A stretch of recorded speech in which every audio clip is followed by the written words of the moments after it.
Hello दोस्तों, स्वागत है आप सभी का एक बार फिर से हमारे YouTube चैनल ब्लेजर्स कॉन्सेप्ट में। तो दोस्तों, आज के सेशन में हम लोग एक बार फिर से देखने जा रहे हैं प्लेटफॉर्म यानी कि रुक्मिणी पब्लिकेशन के द्वारा जो बुक लॉन्च किया गया है बीएसएससी पीटी एग्जाम के लिए। तो आज हम लोग इस बुक का सेट नंबर 9 कवर करने जा रहे हैं, ठीक है। और ये वॉल्यूम 2 है जिसमें कि टोटल 20 प्रैक्टिस सेट दिया हुआ है। तो चलिए शुरू करते हैं आज का सेशन। लेकिन उससे पहले अगर आप लोग हमारे चैनल पर नए होंगे तो प्लीज़ इस चैनल को सब्सक्राइब कर लीजिएगा और बगल में बेल आइकन होगा उसको प्रेस करना बिल्कुल मत भूलिएगा। वीडियो अच्छी लगे तो एक लाइक जरूर कर दीजिएगा और अपने दोस्तों में भी इसको शेयर जरूर कीजिएगा। और अगर आप लोग इसका प्रीवियस जो वीडियो बनाए हैं इस बुक का, अगर आप लोग उस वीडियो को नहीं देखे हैं तो इस वीडियो के डिस्क्रिप्शन में उस सारे वीडियो का लिंक यहाँ पे दे दिया जाएगा, यहाँ से आप लोग देख लीजिएगा या फिर हमारे चैनल के प्लेलिस्ट में जाके आप लोग उस वीडियो को देख सकते हैं। पीडीएफ के लिए हमारे टेलीग्राम चैनल से जुड़ जाइए, वहाँ से इसका पीडीएफ भी आप लोगों को रिवीजन करने के लिए मिल जाएगा। तो चलिए दोस्तों, शुरू करते हैं आज का सेशन और देखते हैं टेस्ट सीरीज 9 का यहाँ पे पहला क्वेश्चन क्या कह रहा है। तो देखिए क्वेश्चन नंबर फर्स्ट जो यहाँ पे दिया हुआ है, कह रहा है इसमें कि दिल्ली और पटना के बीच चलने वाली गर्म शुष्क पीड़ादायक पवनों का नाम बताइए। तो देखिए इसका जो राइट आंसर हो जाएगा फ्रेंड्स वो ऑप्शन नंबर यहाँ पे बी हो जाएगा, ठीक है। इसे क्या कहा जाता है? लू कहा जाता है। दिल्ली और पटना के बीच चलने वाली गर्म शुष्क पीड़ादायक पवनों का नाम लू है। लू उत्तरी मैदान में पंजाब से बिहार तक चलने वाली शुष्क एवं पीड़ादायक पवनें हैं और भारत में लू का जो तापमान है वह 38 डिग्री सेल्सियस से लेकर 49 डिग्री सेल्सियस तक होता है, ठीक है। याद रखिएगा 38 डिग्री सेल्सियस से लेकर 49 डिग्री सेल्सियस तक, ठीक है। तो ऑप्शन नंबर बी इस क्वेश्चन का यहाँ पे करेक्ट आंसर हो जाएगा, ठीक है फ्रेंड्स। उसके बाद चलिए अब अगला क्वेश्चन देखेंगे। क्वेश्चन नंबर 2 देखिए, इस क्वेश्चन में कह रहा है कि भारत सरकार ने किस केंद्रीय लोक उपक्रम को 12 अक्टूबर 2023 को नवरत्न कंपनी का दर्जा प्रदान किया है। सही आंसर इस क्वेश्चन का देखिए यहाँ पे rail India technical and economic service limited, ठीक है। ऑप्शन नंबर ए हो जाएगा इस क्वेश्चन का यहाँ पे राइट आंसर, ठीक है। चलिए नेक्स्ट क्वेश्चन देखेंगे। यहाँ पे 3 नंबर कह रहा है इसमें राष्ट्रीय डेयरी अनुसंधान संस्थान करनाल द्वारा तैयार की गई भारत की पहली क्लोन मादा बछड़े का नाम क्या है। तो राइट आंसर इसका हो जाएगा, देखिए इस पहले बछड़े का नाम है गंगा, ठीक है। राष्ट्रीय डेयरी अनुसंधान संस्थान करनाल द्वारा तैयार की गई भारत की पहले क्लोन मादा बछड़े का नाम क्या है? तो गंगा है, याद रखिएगा। ऑप्शन नंबर ए हो जाएगा इस क्वेश्चन का राइट आंसर। इसके अलावा फ्रेंड्स बता दें पहला क्लोन डॉली नामक भेड़ बनाया गया था, ये भी याद रखिएगा। उसके बाद चलिए अगला क्वेश्चन देखेंगे। यहाँ पे 4 नंबर क्वेश्चन, इस पे कह रहा है कि निम्नलिखित में से कौन सा जैव विविधता स्थल भारत में मौजूद नहीं है। इनमें से कौन सा जैव विविधता स्थल है जो कि भारत में मौजूद नहीं है? तो वो हो जाएगा देखिए यहाँ पे वलासिया, ठीक है। वलासिया जो है यह भारत में स्थित नहीं है। ऑप्शन नंबर सी हो जाएगा इस क्वेश्चन का यहाँ पे राइट आंसर। वलासिया जैव विविधता हॉट स्पॉट जो है यह दक्षिण पूर्वी एशिया में सुंडा और साहिल के बीच में है, ये भी याद रखिएगा।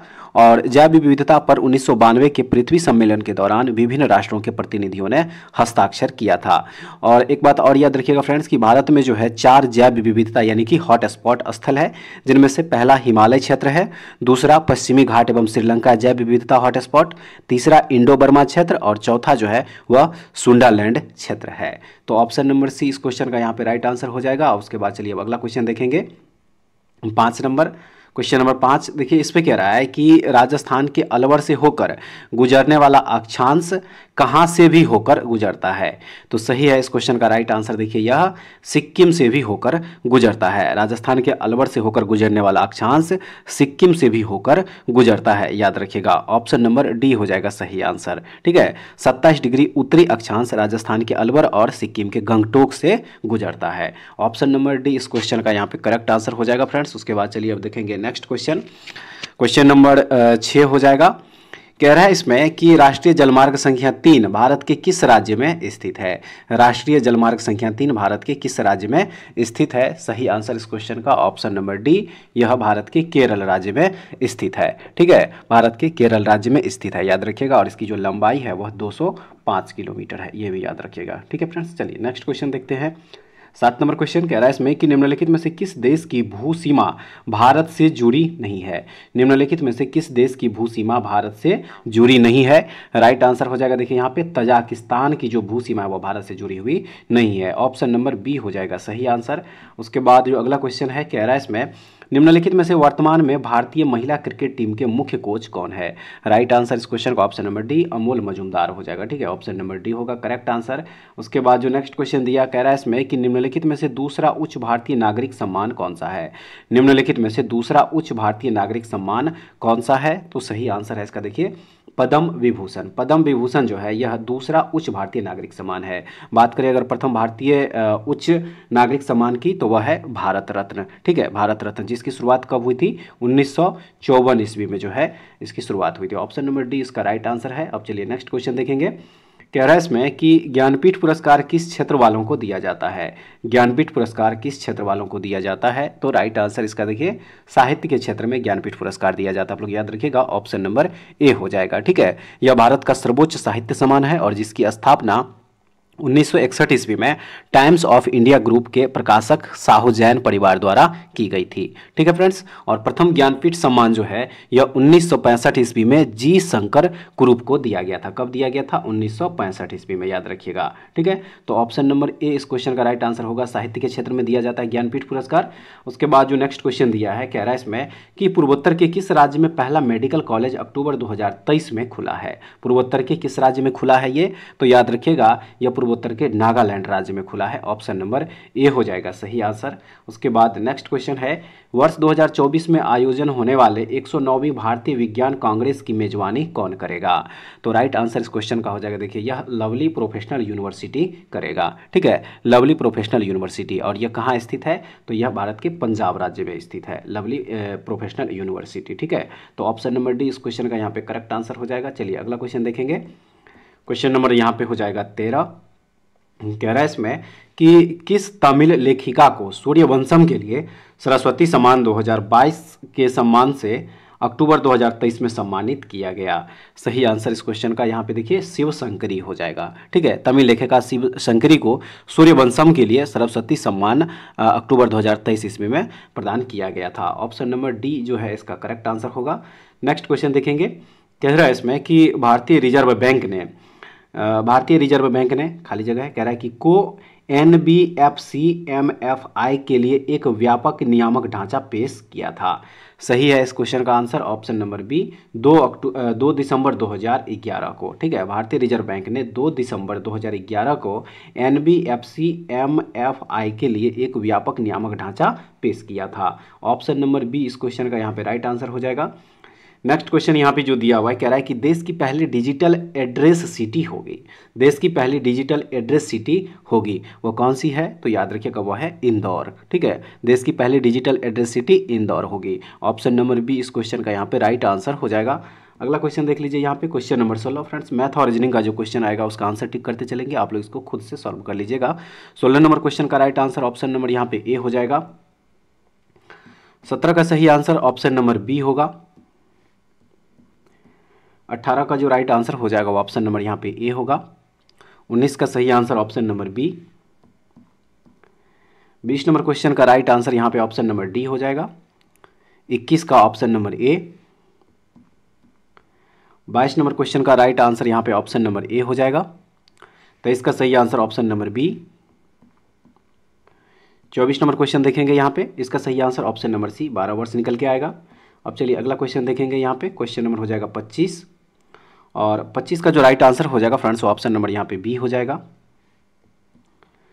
26 नंबर क्वेश्चन का right answer option number D.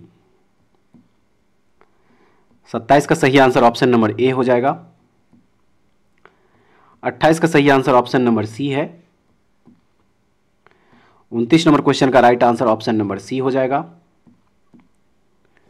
उसके बाद चलिए नेक्स्ट क्वेश्चन देखेंगे यहाँ पे, क्वेश्चन नंबर 30। इसका जो सही आंसर हो जाएगा ऑप्शन नंबर यहाँ पे ए हो जाएगा। उसके बाद नेक्स्ट क्वेश्चन देखेंगे यहाँ पे 31। देखिए इस पे कह रहा है उस बौद्ध ग्रंथ का नाम बताइए जिसमें त्रिभुजों के लिए नियमों का उल्लेख है। तो सही आंसर इस क्वेश्चन का ऑप्शन नंबर यहाँ पे बी हो जाएगा, विनय पिटक हो जाएगा। ठीक है, बौद्ध ग्रंथ विनय पिटक में त्रिभुजों के लिए नियमों का उल्लेख है। तो ऑप्शन नंबर बी इस क्वेश्चन का यहाँ पे करेक्ट आंसर हो जाएगा। नेक्स्ट क्वेश्चन देख लीजिए यहाँ पे, कह रहा है इसमें कि हुमायूं का मकबरा कहाँ स्थित है। हुमायूं का मकबरा कहाँ स्थित है? सही है इसका देखिए दिल्ली में हुमायूं का मकबरा स्थित है। ऑप्शन नंबर बी हो जाएगा सही। नेक्स्ट क्वेश्चन है कि आनंद वन स्थापित करने करने के लिए कौन विख्यात है? आनंद वन स्थापित करने के लिए कौन विख्यात है? सही आंसर इस क्वेश्चन का यहाँ पे देखिए बाबा आमटे हो जाएगा। ठीक है, आनंद वन की शुरुआत जो है फ्रेंड्स यह 1949 ईस्वी में हुआ, जिसे वास्तविक रूप से 1952 ईस्वी में संगठित संस्थागत रूप दिया गया था। तो ऑप्शन नंबर सी हो जाएगा, बाबा आमटे आनंद वन स्थापित करने के लिए विख्यात है, ऑप्शन नंबर सी हो जाएगा। नेक्स्ट क्वेश्चन यहाँ पे 34 नंबर कह रहा है, इस पे निम्नलिखित में से कौन सा युग्म सही नहीं है? निम्नलिखित में से कौन सा युग्म सही नहीं है? तो देखिए यहाँ पे जो अमीर खुसरो सरोद दिया हुआ है, सरोद वादक, ये युग्म सही नहीं है। ठीक है, अमीर खुसरो जो है सरोद वादन से संबंधित नहीं है, बल्कि वे सितार के आविष्कारक थे। तो यहाँ पे क्या हो जाएगा, सरोद नहीं बल्कि यहाँ पे क्या होगा, तो यहाँ पे हो जाएगा सितार। ठीक है, यहाँ पे क्या हो जाएगा, सितार होना चाहिए था, ऑप्शन नंबर ए हो जाएगा राइट आंसर। नेक्स्ट क्वेश्चन यहाँ पे 35 नंबर क्वेश्चन, इस पे कह रहा है कि वर्ष 2026 में हॉकी पुरुष विश्व कप का आयोजन किस देश में होगा? तो राइट आंसर इस क्वेश्चन का देखिए यहाँ पे बेल्जियम और नीदरलैंड हो जाएगा। बेल्जियम और नीदरलैंड में वर्ष 2026 का पुरुष हॉकी का जो आयोजन है उसी देश में किया जाएगा। तो ऑप्शन नंबर बी हो जाएगा सही। नेक्स्ट क्वेश्चन है कि प्रसिद्ध पर्यटक आकर्षण विक्टोरिया मेमोरियल कहाँ है? विक्टोरिया मेमोरियल कहाँ है? राइट आंसर हो जाएगा देखिए यह पश्चिम बंगाल में है। ठीक है, प्रसिद्ध पर्यटक आकर्षण विक्टोरिया मेमोरियल पश्चिम बंगाल में स्थित है। तो ऑप्शन नंबर ए इस क्वेश्चन का यहाँ पे करेक्ट आंसर हो जाएगा। चलिए नेक्स्ट क्वेश्चन देखेंगे, यहाँ पे क्वेश्चन नंबर यहाँ पे 37 हो जाएगा। कह रहा है इसमें नीली क्रांति किससे संबंधित है? नीली क्रांति याद रखिएगा यह मत्स्य उत्पादन से संबंधित है, ऑप्शन नंबर सी हो जाएगा राइट आंसर। उसके बाद नेक्स्ट क्वेश्चन है माउंट एवरेस्ट नाम किसके नाम पर रखा गया है? माउंट एवरेस्ट नाम किसके नाम पर रखा गया है? तो यह रखा गया है भारत के एक महासर्वेक्षक के नाम पर। ठीक है, माउंट एवरेस्ट का नाम भारत के एक महान सर्वेक्षक जियोग्राफर जॉर्ज एवरेस्ट के नाम पर पड़ा था। 1865 ईस्वी से पहले जो है माउंट एवरेस्ट को पीक 15 के नाम से जाना जाता था। ठीक है, किसके नाम से जाना जाता था? तो इसे पीक 15 के नाम से जाना जाता था, ऑप्शन नंबर सी हो जाएगा। उसके बाद नेक्स्ट क्वेश्चन देख लीजिए, यहाँ पे 39 नंबर कह रहा है इसमें कि निम्नलिखित में से कौन सा ऋणी को संपार्श्विक की कमी की समस्या को दूर करने में सहायता करता है? राइट आंसर इस क्वेश्चन का यहाँ पे देखिए स्वयं सहायता समूह हो जाएगा। ठीक है, ऑप्शन नंबर ए होगा। नेक्स्ट क्वेश्चन है कि किस शास्त्रीय अर्थशास्त्री ने निम्नलिखित वाक्यांश को लोकप्रिय बनाया? प्रत्येक से उसकी क्षमता के अनुसार, प्रत्येक को उसकी आवश्यकता के अनुसार। तो वह थे Karl Marx, option number B हो जाएगा सही। ठीक है, चलिए नेक्स्ट देखेंगे। चेंचू जनजाति विद्रोह दक्षिण भारत के किस क्षेत्र का जनजाति विद्रोह था? किस क्षेत्र का जनजाति विद्रोह था? तो याद रखिएगा यह आंध्र प्रदेश क्षेत्र का जनजाति विद्रोह था। 1921-22 ईस्वी में आंध्र प्रदेश के नल्लम पहाड़ी क्षेत्र में हुए जनजाति विद्रोह को चेंचू विद्रोह कहा जाता है। ठीक है, तो ऑप्शन नंबर डी हो जाएगा इसका राइट आंसर। उसके बाद नेक्स्ट क्वेश्चन देखेंगे, कह रहा है कि पुष्यमित्र जो कि अंतिम मौर्य सम्राट बृहद्रथ का सेनापति था, ने राजा की हत्या कर दी और एक नए राजवंश की स्थापना की। निम्नलिखित में से उसका वंश कौन सा था? उसका वंश कौन सा था? तो उसका वंश था देखिए यहाँ पे शुंग वंश हो जाएगा, ऑप्शन नंबर ए हो जाएगा राइट आंसर। उसके बाद नेक्स्ट है कि शिक्षा की वर्धा योजना कब लाया गया था? शिक्षा की वर्धा योजना कब लाया गया था? तो याद रखिएगा यह लाया गया था 1937 ईस्वी में। ठीक है, शिक्षा की वर्धा योजना 1937 ईस्वी में लाया गया था, ऑप्शन नंबर बी हो जाएगा। उसके बाद चलिए अगला क्वेश्चन देख लीजिए, कह रहा है कि एशियाटिक सोसाइटी ऑफ बंगाल की स्थापना किस वर्ष में की गई थी? तो याद रखिएगा यह 1784 ईस्वी में इसकी स्थापना करी गई थी। ठीक है, और एशियाटिक सोसाइटी ऑफ बंगाल की स्थापना विलियम जोन्स के द्वारा किया गया था, यह भी याद रखिएगा। तो ऑप्शन नंबर सी हो जाएगा राइट आंसर। उसके बाद कह रहा है कि निम्न में से किस स्थल से प्रथम खेत का साक्ष्य मिला है? किस स्थल से मिला है? तो यह मिला है मेहरगढ़ से। ठीक है, कहाँ से मिला है? मेहरगढ़ से मिला है, और मेहरगढ़ स्थल पाकिस्तान के बलूचिस्तान प्रांत में स्थित है, यह भी याद रखिएगा, ऑप्शन नंबर ए हो जाएगा सही आंसर। उसके बाद 46 नंबर क्वेश्चन का राइट आंसर ऑप्शन नंबर यहाँ पे डी हो जाएगा। ठीक है, ऑप्शन नंबर डी इस क्वेश्चन का यहाँ पे करेक्ट आंसर हो जाएगा। उसके बाद चलिए अब देखते हैं नेक्स्ट क्वेश्चन। क्वेश्चन नंबर हो जाएगा 47 नंबर क्वेश्चन का जो राइट आंसर होगा फ्रेंड्स ऑप्शन नंबर यहाँ पे डी हो जाएगा। 48 का सही आंसर ऑप्शन नंबर सी। उसके बाद चलिए अगला क्वेश्चन देखेंगे, यहाँ पे क्वेश्चन नंबर 49 का जो सही आंसर हो जाएगा वो ऑप्शन नंबर यहाँ पे बी हो जाएगा। 50 का सही आंसर ऑप्शन नंबर सी। 51 में सही आंसर इसका ऑप्शन नंबर बी हो जाएगा। 52 का सही answer option number C. 53 number question का right answer option number D हो जाएगा। 54 नंबर क्वेश्चन का right answer option number B होगा। 55 का ऑप्शन नंबर सी हो जाएगा। 56 का सही आंसर यहाँ पे ऑप्शन नंबर डी होगा। 57 का option number C. 58 number question का जो राइट आंसर होगा फ्रेंड्स ऑप्शन नंबर यहाँ पे डी हो जाएगा। 59 का सही आंसर ऑप्शन नंबर ए होगा। अब चलिए अगला क्वेश्चन देख लीजिए यहाँ पे क्वेश्चन नंबर 60। देखिए 60 का जो सही आंसर है फ्रेंड्स ऑप्शन नंबर यहाँ पे डी हो जाएगा। नेक्स्ट कह रहा है इसमें कि भारतीय संविधान का अनुच्छेद 61 किससे संबंधित है। भारतीय संविधान का अनुच्छेद 61 किससे संबंधित है, तो याद रखिएगा यह राष्ट्रपति का महाभियोग से संबंधित है। ठीक है, भारतीय संविधान का अनुच्छेद 61 में राष्ट्रपति का महाभियोग से संबंधित है। और याद रखिएगा राष्ट्रपति के विरुद्ध महाभियोग संसद द्वारा चलाई जाने वाली एक अर्ध न्यायिक प्रक्रिया है और महाभियोग का प्रस्ताव संसद के किसी भी सदन में प्रस्तुत किया जा सकता है, यह भी याद रखना है। तो ऑप्शन नंबर बी हो जाएगा सही आंसर, राष्ट्रपति का महाभियोग से संबंधित है संविधान का अनुच्छेद 61। अब चलिए अगला क्वेश्चन देख लीजिए 62 नंबर कह रहा है इसमें कि भारत के संविधान का कौन सा भाग वित्त, संपत्ति, अनुबंध और मुकदमे से संबंधित है। संविधान का वह कौन सा भाग है, तो याद रखिएगा वह भाग है भाग 12। ऑप्शन नंबर डी हो जाएगा इस क्वेश्चन का सही आंसर। ठीक है, और याद रखिएगा संविधान के अनुच्छेद 264 से 300A तक वित्त, संपत्ति, अनुबंध और मुकदमे आदि का वर्णन जो है इस अनुच्छेद में किया गया है, अनुच्छेद 264 से लेके 300A तक। अब अगला क्वेश्चन देख लीजिए यहाँ पे 63 कह रहा है इसमें कि ब्रिटेन के किस कानून के द्वारा भारतीय प्रतिनिधियों को भारतीय विधान परिषदों के चुनाव में पहली बार सीटों का आवंटन किया गया था।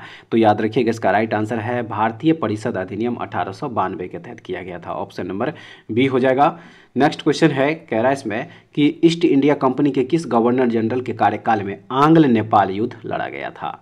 तो यह लड़ा गया था फ्रेंड्स याद रखिएगा लॉर्ड हेस्टिंग्स के समय में। ठीक है, लॉर्ड हेस्टिंग्स के समय में आंग्ल नेपाल युद्ध हुआ था और यह कब से कब तक हुआ था, तो 1814 से लेके 1816 के बीच में। तो ऑप्शन नंबर बी हो जाएगा लॉर्ड हेस्टिंग्स। चलिए नेक्स्ट क्वेश्चन देख लीजिए यहाँ पे 65। म्यांमार की आधिकारिक भाषा क्या है। म्यांमार की आधिकारिक भाषा, तो याद रखिएगा म्यांमार की आधिकारिक भाषा जो है वह बर्मी है, ऑप्शन नंबर बी हो जाएगा सही आंसर। नेक्स्ट क्वेश्चन है 66 नंबर कह रहा है इसमें जून 2020 में गैरसैंण को किस राज्य की ग्रीष्मकालीन राजधानी के रूप में घोषित किया गया है। तो यह घोषित किया गया है उत्तराखंड की राजधानी के रूप में, ऑप्शन नंबर बी हो जाएगा इस क्वेश्चन का यहाँ पे सही आंसर है। ठीक है, चलिए अब अगला क्वेश्चन देखेंगे यहाँ पे 67 नंबर क्वेश्चन हो जाएगा। इसमें कह रहा है कि निम्नलिखित में से किस लिपि को ईरानी लिपि का पंजाबी संस्करण माना जाता है। किस लिपि को माना जाता है, तो यह माना जाता है देखिए शाहमुखी लिपि को, ऑप्शन नंबर सी हो जाएगा इस क्वेश्चन का सही आंसर। नेक्स्ट क्वेश्चन है 73वें संविधान संशोधन अधिनियम के अनुच्छेद 243H के अनुसार किसी राज्य को विधानमंडल निम्न निधि से पंचायतों को सहायता अनुदान देने का प्रावधान कर सकता है। सही है इसका आंसर, ऑप्शन नंबर सी राज्य की संचित निधि यहाँ पे हो जाएगा। ठीक है, ऑप्शन नंबर सी हो जाएगा सही आंसर। उसके बाद 69 में कह रहा है कि बिहार सरकार द्वारा चलाए जा रहे मुख्यमंत्री वृद्धजन पेंशन योजना के संबंध में कौन सा कथन गलत है। कौन सा कथन गलत है, तो देखिए इसमें जो यहाँ दिया हुआ है कि इस योजना में 80 वर्ष से अधिक आयु वर्ग के वृद्धजन को 400 रुपये मासिक पेंशन दिया जाता है, यह कथन जो है बिल्कुल रॉन्ग है। तो इसलिए ऑप्शन नंबर सी इस क्वेश्चन का यहाँ पे क्या हो जाएगा, राइट आंसर हो जाएगा। ठीक है, देखिए इस योजना के तहत जो है 60 से 79 वर्ष आयु वर्ग के वृद्धजन को 400 रुपये मासिक पेंशन दिया जाता है। अब चलिए नेक्स्ट क्वेश्चन देख लीजिए यहाँ पे क्वेश्चन नंबर हो जाएगा 70 नंबर क्वेश्चन हो जाएगा फ्रेंड्स। और इसमें देखिए कह रहा है कि मानव विकास रिपोर्ट निम्नलिखित में से किसके द्वारा प्रकाशित की जाती है। मानव विकास रिपोर्ट निम्नलिखित में से किसके द्वारा प्रकाशित की जाती है, सही आंसर है UNDP के द्वारा। ठीक है, UNDP के द्वारा जो है मानव विकास रिपोर्ट प्रकाशित किया जाता है। UNDP का फुल फॉर्म होता है यूनाइटेड नेशंस डेवलपमेंट प्रोग्राम और UNDP का जो गठन हुआ था फ्रेंड्स वो 1965 ईस्वी में हुआ था। ठीक है, 1965 ईस्वी में इसका गठन हुआ था और इसका मुख्यालय USA के न्यूयॉर्क में स्थित है। और वर्ष 1990 ईस्वी में इस संगठन के द्वारा पहली बार मानव विकास रिपोर्ट प्रकाशित करी गई थी, यह भी याद रखिएगा। तो ऑप्शन नंबर सी हो जाएगा UNDP। उसके बाद नेक्स्ट क्वेश्चन देखेंगे 71 नंबर क्वेश्चन कह रहा है कि निम्नलिखित कथनों पर विचार कीजिए और उपर्युक्त कथनों में से कौन सा कथन असत्य है। तो इसमें जो असत्य कथन हो जाएगा वो ऑप्शन नंबर यहाँ पे डी हो जाएगा, ना तो एक और ना ही दो, यानी कि असत्य कथन इन दोनों में से कोई नहीं है बल्कि ये दोनों कथन जो है राइट है। ठीक है, चलिए नेक्स्ट क्वेश्चन देखेंगे 72। भारत सरकार द्वारा चलाया गया मिशन इंद्रधनुष किससे संबंधित है? भारत सरकार द्वारा चलाया गया मिशन इंद्रधनुष किससे संबंधित है? राइट आंसर इस क्वेश्चन का यहाँ पे देखिए, बच्चों और गर्भवती महिलाओं का प्रतिरक्षण से यह संबंधित है। ठीक है, मिशन इंद्रधनुष भारत सरकार का टीकाकरण अभियान है, ये भी याद रखिएगा। तो ऑप्शन नंबर ए इस क्वेश्चन का यहाँ पे सही आंसर हो जाएगा। अगला क्वेश्चन है, प्रथम प्रधानमंत्री पंडित नेहरू ने कब नागौर में पहला ग्राम पंचायत का उद्घाटन किए थे? नागौर जो है यह राजस्थान में है। तो राइट आंसर इस क्वेश्चन का यहाँ पे ऑप्शन नंबर बी हो जाएगा। 2 अक्टूबर 1959 ईस्वी को इन्होंने उद्घाटन किया था। ठीक है, तो ऑप्शन नंबर बी हो जाएगा सही। नेक्स्ट क्वेश्चन है कि पुरुषों के 1983 के विश्व कप क्रिकेट फाइनल में मैन ऑफ द मैच निम्नलिखित में से किसे घोषित किया गया था? तो राइट आंसर इस क्वेश्चन का देखिए यहाँ पे option number B, Mohinder Amarnath को जो है उस फाइनल में मैन ऑफ द मैच घोषित किया गया था। और फाइनल मुकाबले में भारत ने वेस्ट इंडीज को हराकर प्रथम बार क्रिकेट विश्व कप जीता था। ये भी याद रखिएगा, ऑप्शन नंबर बी हो जाएगा इस क्वेश्चन का सही आंसर। अगला क्वेश्चन है कि गांधी जी ने किस एक्ट या अधिनियम के खिलाफ लड़ने और सत्याग्रह शुरू करने का फैसला किया था? सही है इस क्वेश्चन का राइट आंसर ऑप्शन नंबर ए, रॉलेट एक्ट जो आया था 1919 में, इसी के विरुद्ध जो है उन्होंने सत्याग्रह करने का फैसला किया था। ऑप्शन नंबर ए हो जाएगा राइट आंसर। अगला क्वेश्चन 76 का जो सही आंसर हो जाएगा वो ऑप्शन नंबर यहाँ पे सी हो जाएगा। 77 का सही आंसर ऑप्शन नंबर ए, 78 का ऑप्शन नंबर ए हो जाएगा। 79 नंबर क्वेश्चन का जो राइट आंसर होगा फ्रेंड्स वो ऑप्शन नंबर यहाँ पे डी हो जाएगा। अब चलिए अगला क्वेश्चन देखेंगे यहाँ पे क्वेश्चन नंबर 80, और देखिए 80 नंबर क्वेश्चन का जो राइट आंसर हो जाएगा ऑप्शन नंबर यहाँ पे बी हो जाएगा। 81 का सही आंसर ऑप्शन नंबर सी है। 82 नंबर क्वेश्चन का right answer option number C हो जाएगा। 83 का सही आंसर ऑप्शन नंबर बी। 84 का सही आंसर ऑप्शन नंबर ए हो जाएगा। उसके बाद चलिए अगला क्वेश्चन देखेंगे यहाँ पे क्वेश्चन नंबर हो जाएगा 85, और 85 का जो सही आंसर हो जाएगा वो ऑप्शन नंबर यहाँ पे बी हो जाएगा। उसके बाद नेक्स्ट क्वेश्चन 86 नंबर, और 86 का सही answer friends option number D हो जाएगा। ठीक है, ऑप्शन नंबर डी। उसके बाद नेक्स्ट 87 का सही आंसर ऑप्शन नंबर सी हो जाएगा। 88 का right answer option number C है। उसके बाद चलिए अब अगला क्वेश्चन देखेंगे यहाँ पे क्वेश्चन नंबर 89, और 89 का जो सही आंसर हो जाएगा ऑप्शन नंबर यहाँ पे ए हो जाएगा। 90 नंबर क्वेश्चन का सही आंसर ऑप्शन नंबर बी है। उसके बाद नेक्स्ट क्वेश्चन है कि भारत के उस वायसराय का नाम बताइए जिसका संबंध भारतीय स्वतंत्रता संग्राम के दौरान के विवादास्पद इल्बर्ट बिल से था। सही है इसका राइट आंसर लॉर्ड रिपन। ठीक है, भारतीय स्वतंत्रता संग्राम के दौरान विवादास्पद इल्बर्ट बिल का संबंध वायसराय लॉर्ड रिपन से था। ऑप्शन नंबर ए हो जाएगा इस क्वेश्चन का सही आंसर। अगला क्वेश्चन है कि निम्नलिखित में से किस प्रकार की अर्थव्यवस्था में उत्पादन के कारक एकाधिकार में होते हैं? किस प्रकार की अर्थव्यवस्था में? तो यह होता है पूंजीवादी अर्थव्यवस्था। ऑप्शन नंबर ए इस क्वेश्चन का यहाँ पे करेक्ट आंसर हो जाएगा। ठीक है फ्रेंड्स, चलिए अगला क्वेश्चन देखेंगे यहाँ पे क्वेश्चन नंबर 93। कह रहा है इस क्वेश्चन में कि निम्नलिखित में से किसे भारत के राष्ट्रपति द्वारा नियुक्त नहीं किया जाता है?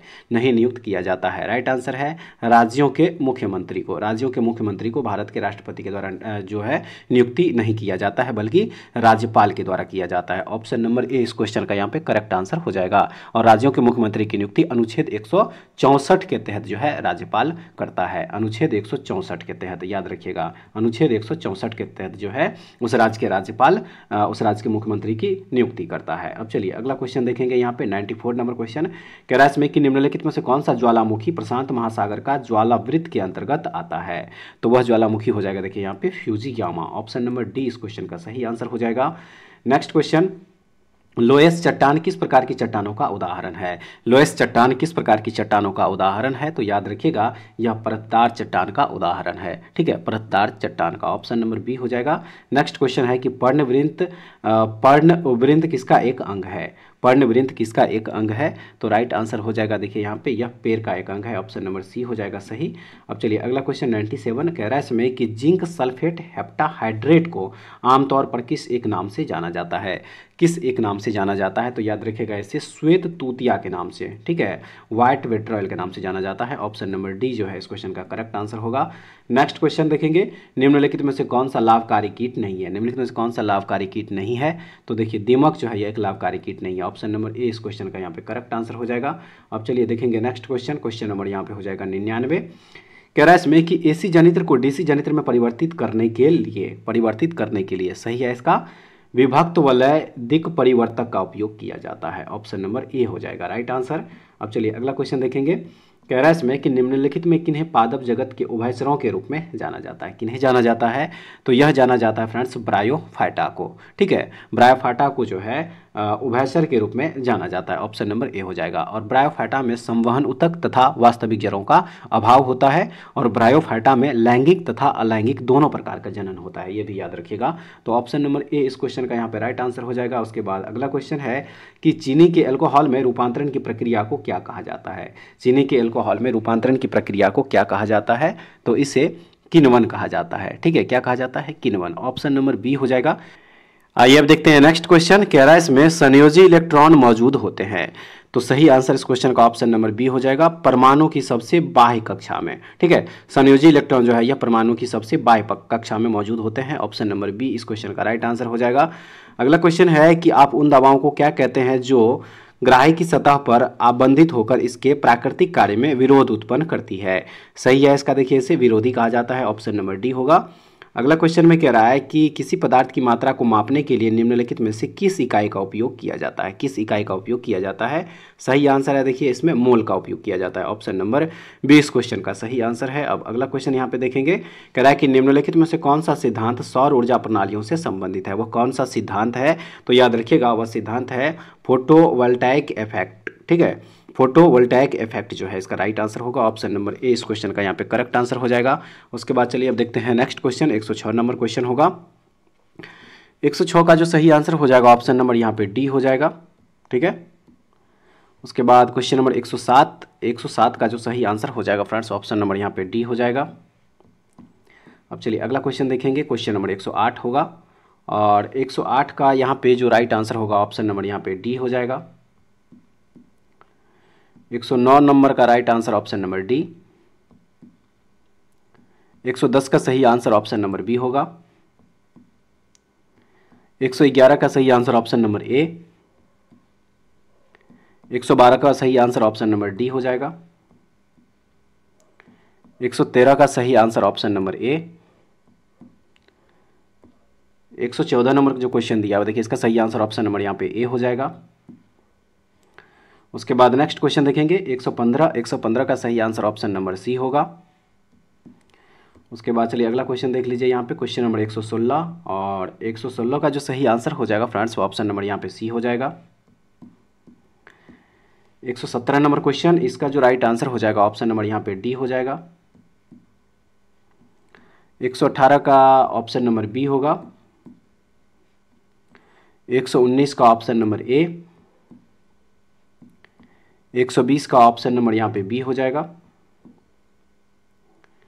उसके बाद 121 नंबर क्वेश्चन कह रहा है कि पहला ब्राउज़र था जो अलग विंडो में छवियों को प्रदर्शित करने के बजाय टेक्स्ट के साथ छवियों की इनलाइन प्रदर्शित करता था, वह कौन सा होगा, तो राइट आंसर देखिए वह मोज़ाइक है। ऑप्शन नंबर डी हो जाएगा। ठीक है, चलिए नेक्स्ट क्वेश्चन देखेंगे। क्वेश्चन नंबर यहाँ पे 122 हो जाएगा।